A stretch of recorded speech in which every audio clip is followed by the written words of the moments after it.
Hello বন্ধুরা, আমি আজকে চুলার ডাল রান্না করব। চুলার ডালগুলো প্রেশার কুকারে নিয়েছি।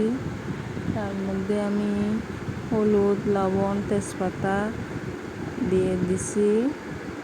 লবণও দিয়ে দিলাম। এখন আমি এর মধ্যে দিয়ে দেব আদা কুচি। আদাগুলো দিয়ে দিলাম। এর মধ্যে আমি অল্প করে পেঁয়াজ দিয়ে দিলাম আর টমেটো কুচিগুলো দিয়ে দিলাম। দেওয়া হয়ে গেল। আমি এখন এর মধ্যে অল্প করে জল দিয়ে দেব। জল দিয়ে দিলাম অল্প করে। দেওয়া হয়ে গেল। আমি একটু নেড়ে চেড়ে এখন চুলার মধ্যে বসাই দেব। আমি নেড়ে চেড়ে দেখতেছি ঠিক আছে কিনা। আমি হাত দিয়ে নেড়ে চেড়ে দেখতেছি।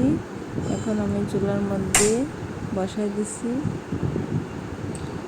আমার এগুলো এখন ফুটে উঠতেছে, তাই এগুলো শীষ দিবে।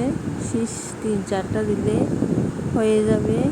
বেশি দিলে বেশি দিতে পারেন, কমও দিতে পারেন, যার যেমন ইচ্ছা।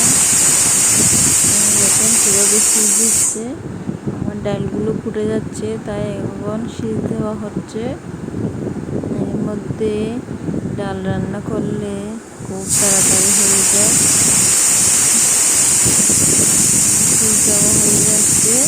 আমি এখন এটা ঢাকনা খুলে নামিয়ে ফেলবো। দেখেন কি সুন্দর হয়ে গেল। চুলার ডালগুলো খেতে খুব মজাদার হবে।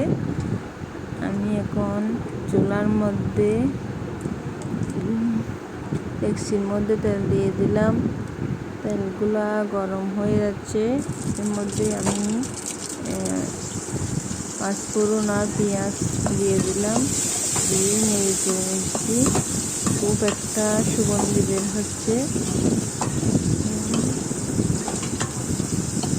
পেঁয়াজগুলো বাদামি কালার মতো হয়ে যাচ্ছে। এখন আমি সেখানে লঙ্কাও দিয়ে দিলাম আগে। এখন ডালটা দিয়ে দিচ্ছি। খুব সুন্দর লাগতেছে কালারটা। আমি এখন অল্প অল্প করে দিচ্ছি। এখন এই তো আমি অল্প অল্প করে দিচ্ছি যাতে পড়ে না যায়। তারপর আমি সবগুলো এর মধ্যে ঢেলে দেব।